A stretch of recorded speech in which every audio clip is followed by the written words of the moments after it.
There are quiet moments in life, often at the edge of night, when the world slows down, where silence doesn't feel so peaceful anymore. What once felt calm and comforting now feels dense, like the walls are gently pressing in. You sit in that old chair you've always loved, and instead of rest, your mind begins to stir. Thoughts drift in, small worries, memories that ache, visions of a future you can't quite grasp, and without realizing it, anxiety has quietly taken a seat beside you. But here's something we often forget. Anxiety isn't a sign that something is wrong with you. It's not proof of weakness, failure, or punishment. What if instead it's a signal pointing towards something you've overlooked? In the Buddha's teachings, suffering, including this restless anxiety, is not an enemy to defeat, but a message to listen to. It's a guide, a quiet companion that leads us back to the heart of what matters most. We've been taught to hide our discomfort, to bury it, escape it, or drown it in noise. But Buddhism offers another way. It suggests that the very thing we try to avoid might be the key to our freedom. That anxiety, when met with understanding, becomes our teacher. Especially as we grow older and life becomes more still, we are given space. Space to feel, to reflect, to truly see ourselves. And it's in this space that something sacred begins. Not a battle, but a deeper journey inward. So today, let's look at one gentle truth, an ancient insight from Buddhist wisdom. It won't make anxiety disappear, but it can change how we relate to it. This idea has helped monks in mountain temples, soldiers in moments of fear, and everyday people, just like you and me, find peace in the middle of their inner storms. If your thoughts ever feel like a prison, if you've carried worry like a silent burden for too long, stay with me. This isn't about pretending everything is okay. It's about looking clearly at what is and finding freedom there. Because you are not broken, you are not alone. You are simply being invited to see your anxiety in a new way. Let's begin by turning toward it, not away. By sitting with it gently and seeing what it has to teach us. 1. The root of anxiety. Attachment and aversion. Anxiety doesn't just appear out of nowhere. It has roots, quiet, deep, and often unseen. In Buddhist wisdom, these roots have two names: attachment and aversion. These aren't just concepts, they're habits of the heart. As we go through life, especially as we grow older, these habits become more noticeable. Attachment is the part of the mind that clings tightly. It holds on to the things we love, our routines, the people close to us, our sense of control, and the comfort of the familiar. And when change comes, as it always does, this grasping turns into fear. A quiet voice says, "Please, don't take this away." Then there's aversion, the urge to push away what we don't like. Pain, sickness, loneliness, even the natural process of aging. We try to resist these things, hoping that by pushing hard enough, we can keep them at a distance. But both holding on and pushing away are exhausting, and more than that, they don't work. The Buddha taught that anything that arises will also pass away. Everything changes. Our bodies, our relationships, even the emotions we think will never end. It's our refusal to accept this truth that feeds anxiety. Let me share a story. A friend of mine, Tom, was a retired Navy veteran. Every morning at 6 a.m., he walked the lake trail near his home. It was part of his rhythm, his way of staying grounded.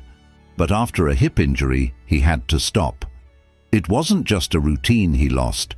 It felt like he'd lost a part of who he was. His anxiety grew. Mornings became painful. The stillness reminded him of what he could no longer do. One day, over tea, I asked gently, "Tom, what are you holding on to?" He looked out the window and said quietly, the version of me that could still move freely. This is what the Buddha meant. Our suffering doesn't come from the changes themselves, but from how tightly we hold on to the way things used to be. When we cling to the past or reject the present, anxiety finds space to grow. It whispers, "You're losing control." But here's the truth that can set us free. We never truly had control to begin with. Just like the lotus that rises from muddy water, peace can bloom from acceptance. We don't need to keep life exactly the same. We only need to open our hands, to let go of the constant grasping and resisting, and allow life to be what it is. You are not your habits. You are not your youth. You are not your past. And when you begin to soften your grip on how things should be, on what you think you must have, something shifts. The weight of anxiety starts to lift. As the Dhammapada says, from attachment springs grief, from attachment springs fear, but one who is free from attachment knows neither grief nor fear. So ask yourself gently, what would happen if today, even just a little, you unclench the fists of the mind? Maybe peace isn't in getting back what was lost, but in welcoming what is here, now, too. The thought that frees you. This, too, is just a thought. There comes a moment in life, maybe during a quiet night or in the middle of a busy day, when a thought slips in without warning and settles heavy on the heart. It might whisper, "Something's wrong," or shout, "What if this never gets better?" And before we even notice, we're not here in the present anymore. We're lost inside that thought, caught in a world made of fear and tension. But the Buddha offered a gentle truth, simple but powerful. This, too, is just a thought. Let that sink in. Not every thought we have is true. Not every thought deserves our trust. Some come from old fears. Some are patterns we've carried for years. Others are just the mind doing what it always does, trying to protect, trying to prepare. But a thought, even a strong one, is not a fact. It's just a cloud passing through the sky of the mind. There's a saying from a wise monk, "Don't believe everything you think." Even the thoughts that feel urgent and serious are often just ripples on the surface. When we learn to watch them without grabbing hold, we begin to feel something surprising. Space, calm, clarity. So much of anxiety starts with just one thought, and that thought grows only when we treat it as truth, without question. Let me tell you about Marlene, a 76-year-old woman adjusting to life after her husband passed. She lived alone, and in the quiet, fears started creeping in. What if I fall? What if I forget something important? What if I lose my memory? These fears weren't impossible, but they weren't happening. They were just thoughts, arriving with a racing heart and a restless mind. Marlene began attending mindfulness classes at her local senior center. One day, her teacher asked the group to write down this sentence: "This thought is not me, it is just a thought." At first it seemed silly, but Marlene started using it. Each time fear visited, she whispered the sentence. Slowly, like a knot loosening, her anxiety began to soften. In Buddhism, this practice is called non-identification, the ability to see thoughts for what they are, temporary movements in the mind, not the truth of who we are. Your thoughts are not you. They come and go, like wind moving through trees. Some are helpful, many are not. But none of them define your true self. The practice isn't to fight anxious thoughts or feel bad for having them. The practice is to notice them, to gently say, "Ah, there you are, thought, I see you. But you are not reality, and you are not in control." This may seem small, but it changes everything. You shift from being inside the storm to quietly standing beside it. As the great teacher Ajahn Chah once said, "If you let go a little, you'll have a little peace. If you let go a lot, you'll have a lot of peace. If you let go completely, you'll be free." So next time anxiety rises, try this. Take a breath, soften your heart, and say gently, "This too is just a thought." No resistance, no panic. Just a moment of truth in the middle of the noise. 3. Mindfulness, anchoring in the present moment.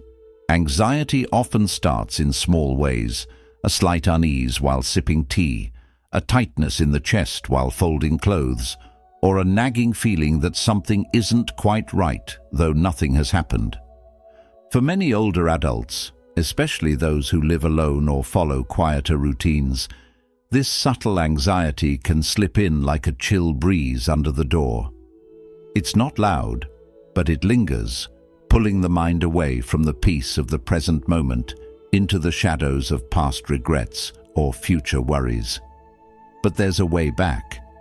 Mindfulness, as taught in Buddhist tradition, offers a path back to the now, back to our bodies, our breath, and to the only place where true peace lives, right here, right now. Mindfulness isn't about clearing the mind or forcing stillness. It's about noticing, gently, lovingly, the sensations in your body, the rhythm of your breath, and the ebb and flow of your thoughts. It's about being where your feet are, instead of getting lost in memories of the past or anxieties about the future. The Buddha said, "Do not dwell in the past. Do not dream of the future. Concentrate the mind on the present moment." And this simple teaching directly addresses anxiety. Anxiety is always trying to pull us forward, into the future, into what might happen, into what we're afraid of. But the present moment asks nothing of us, except that we show up and simply be here. Let me share a story about an elderly man named Frank. Frank was a retired carpenter, quiet and kind. After his wife passed, the silence in his home became unbearable. Small worries turned into spirals. What if I forget something? What if I fall and no one is there? What if I become a burden to my children? These thoughts took root in the long, lonely hours. Each breath became an anchor, each step a meditation, each moment a chance to return to peace. Frank practiced 5 minutes a day, sitting in his garden, hands on his knees, eyes soft, breath steady. He didn't try to clear his mind. He simply watched his thoughts pass by, like clouds in the sky, and over time those clouds grew lighter. This is the power of mindfulness. It doesn't promise to remove our challenges, but it teaches us to sit with them without fear. It helps us realize that we are not the storm. We are the sky that holds it. Mindfulness is also forgiving. If you drift into thought, that's okay. The moment you notice, you've already returned. That noticing is the practice. That return is the victory. So, if anxiety visits during the quiet of your day, offer it no fight. Instead, offer your breath. Ground yourself in what you can feel, your feet on the floor, the warmth of sunlight on your skin, the rhythm of your inhale and exhale. This isn't about denial or escape. It's about a sacred act of coming back to yourself. As Zen master Thich Nhat Hanh reminds us, feelings come and go like clouds in a windy sky. Conscious breathing is my anchor. Try it now. Take a deep breath. Feel it pass through your nose. Feel your chest rise. And as you exhale, gently say to yourself, "I am here, and here is enough." 4. Compassion. The kindness that softens anxiety. There's a voice that often accompanies anxiety, but it's not the voice of the world around us. It's the voice we carry within. The inner critic whispering, "Why are you like this? You should be stronger. You're a burden." Over time, that voice chips away at our spirit, not just with fear, but with shame. In Buddhist teachings, there's a gentle yet powerful antidote to this: compassion, and not just for others, but for ourselves, especially for ourselves. Many older adults grew up in times when emotional needs were overlooked, when resilience meant hiding pain, and when self-sacrifice was considered noble. You took care of others, children, partners, aging parents, while quietly pushing your pain and needs aside. Now perhaps, as life slows down and there's more space to feel, everything you've suppressed rushes in. Anxiety, guilt, grief, regret. But here's the wisdom. Buddhism offers, peace doesn't come from perfection, it comes through tenderness. The Buddha said you, yourself, as much as anybody in the entire universe, deserve your love and affection. These words aren't indulgent, they are a lifeline. Consider Ruth, a 79-year-old woman who had spent her life caring for others. A nurse by profession and a mother by nature, Ruth had always been the strong one, the reliable one. But after retirement and the loss of her sister, Ruth began to experience waves of anxiety. She felt embarrassed. "Why now?" she asked. "I've always kept it together." During a mindfulness retreat at a local community center, a Buddhist teacher invited everyone to place their hands on their hearts and silently repeat the phrase, "May I be kind to myself in this moment. May I accept myself just as I am." At first, Ruth couldn't do it. Her chest tightened and tears welled up. It felt foreign, even selfish. But the teacher gently reminded her, self-compassion isn't about ego. It's about softening. It's about not turning away from your own pain.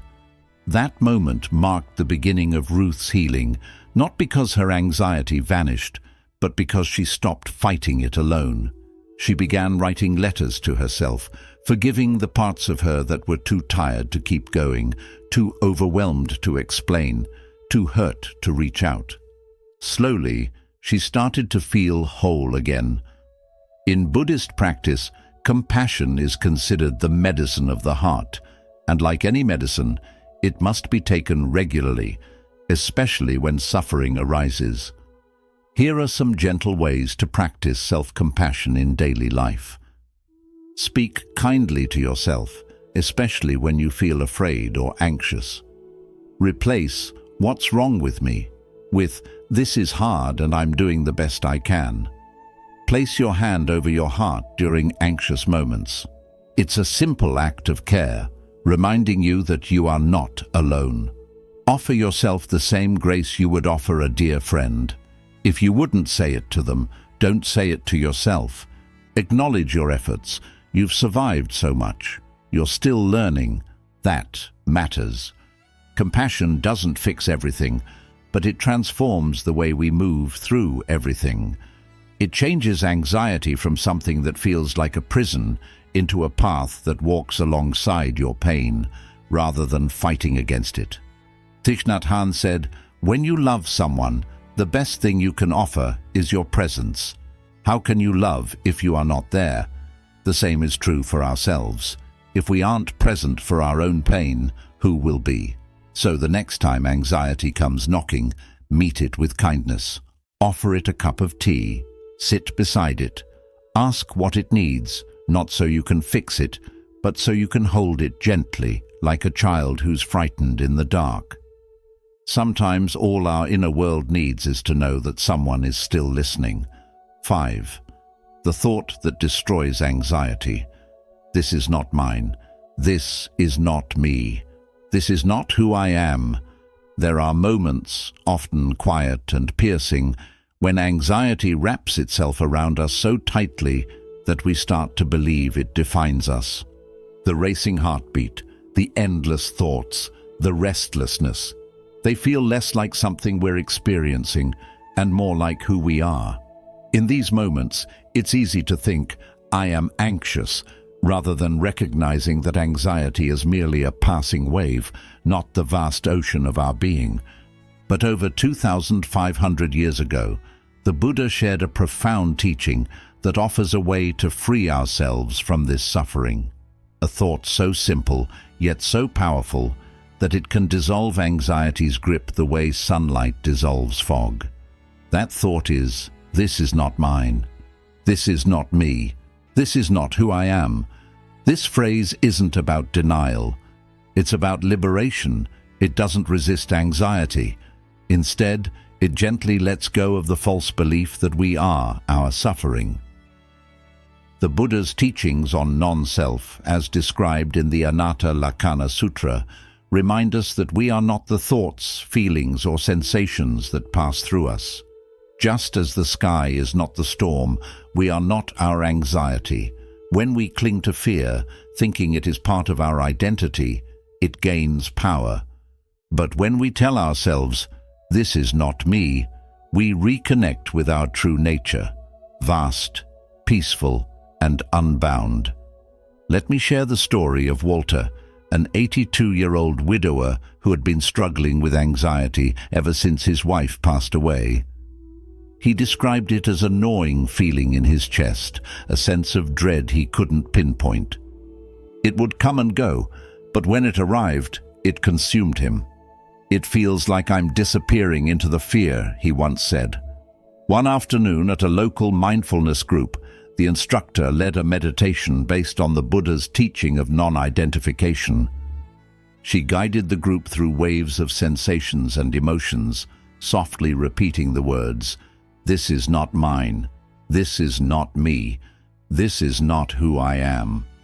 Walter sat quietly, hand over heart, silently repeating these words in his mind. As the tension in his chest began to loosen, something shifted within him, not all at once, but enough for him to take a deeper breath. In the weeks that followed, Walter practiced this teaching daily. When anxiety would appear, instead of fighting it or succumbing to it, he would acknowledge it gently. "Ah, here it is again," he'd think. Then he'd breathe deeply and remind himself, "This too shall pass. This is not who I am." Each time, the storm of anxiety became a little less intense.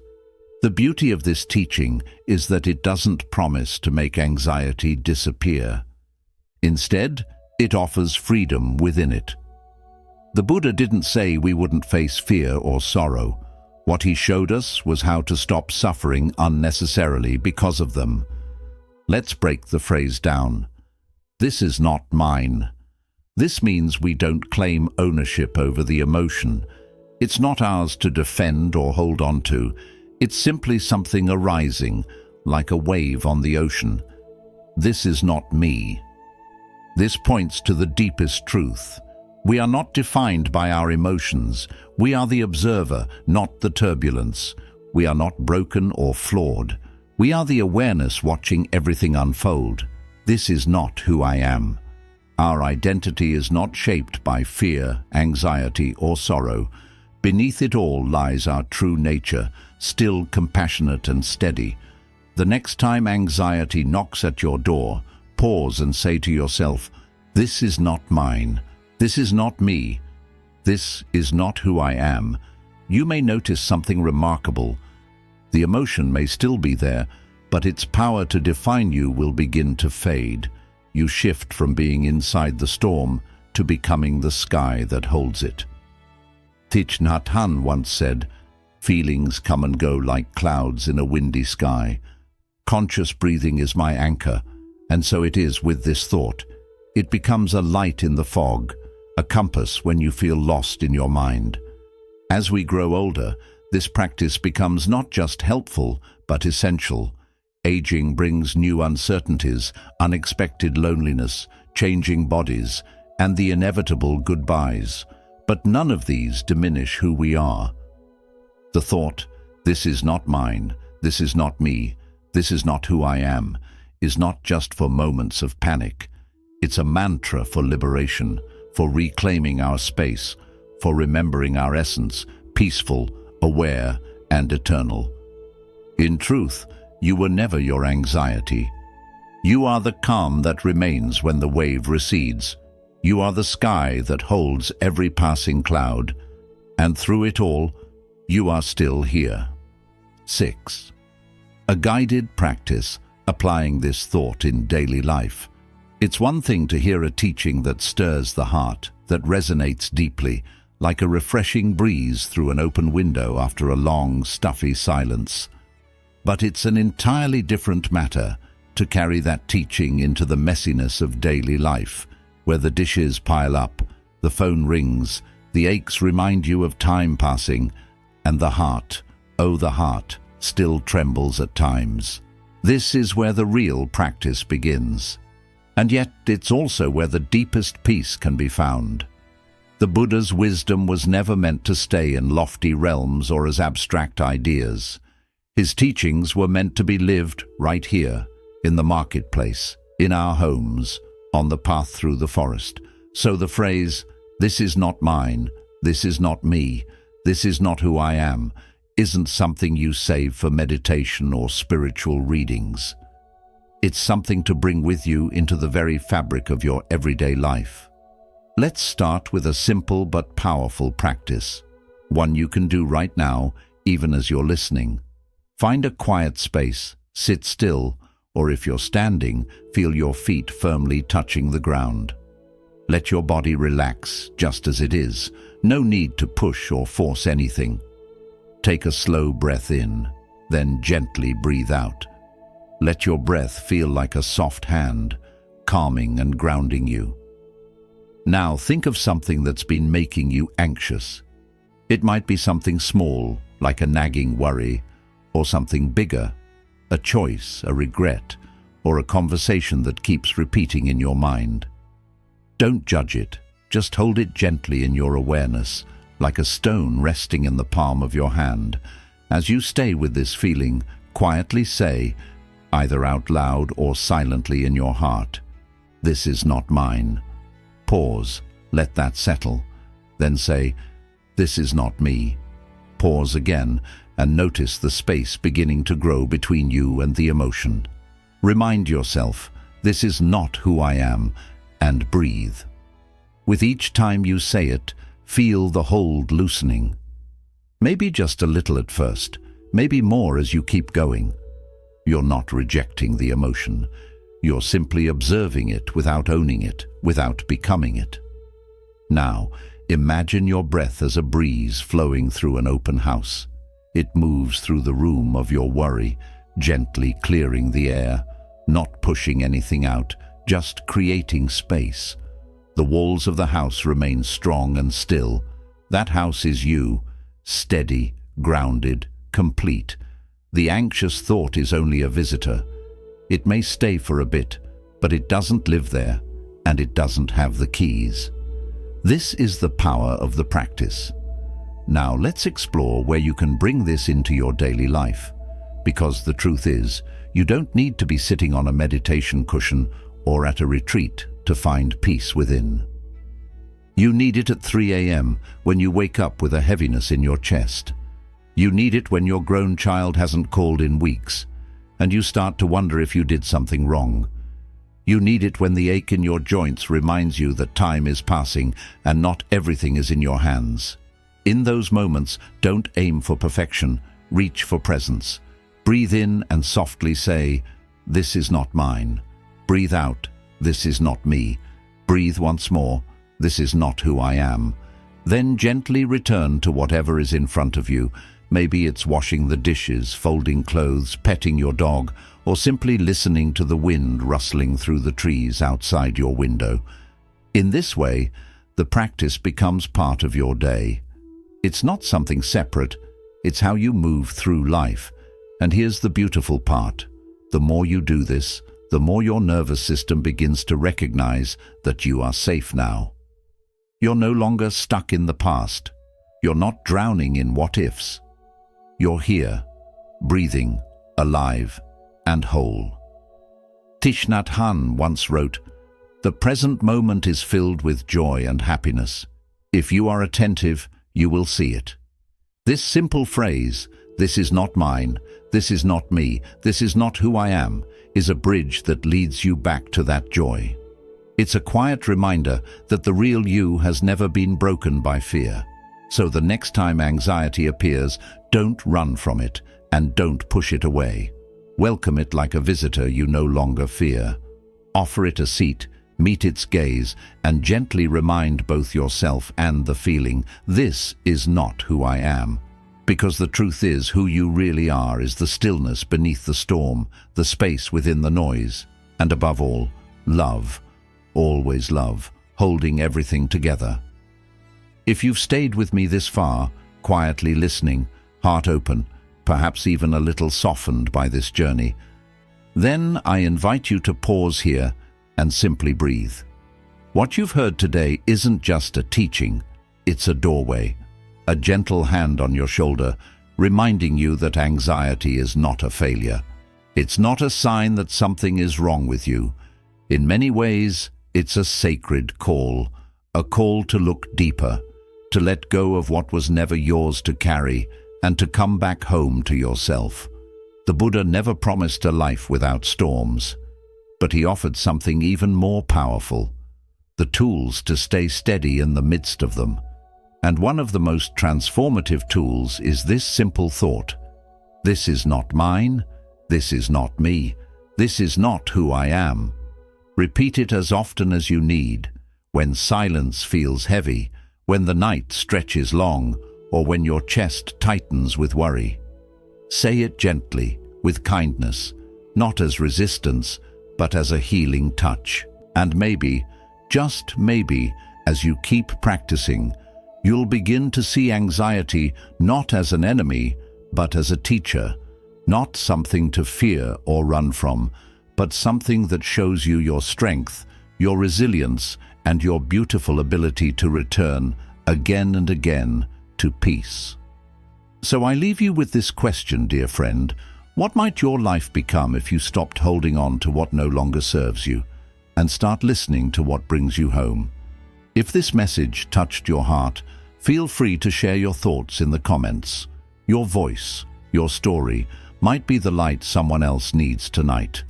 And if you'd like more reflections like this, rooted in Buddhist wisdom and spoken directly to the soul, don't forget to subscribe to our channel. You'll always be welcome here. Until next time, breathe deeply, walk gently, and remember, who you truly are has never been broken, just waiting to be remembered.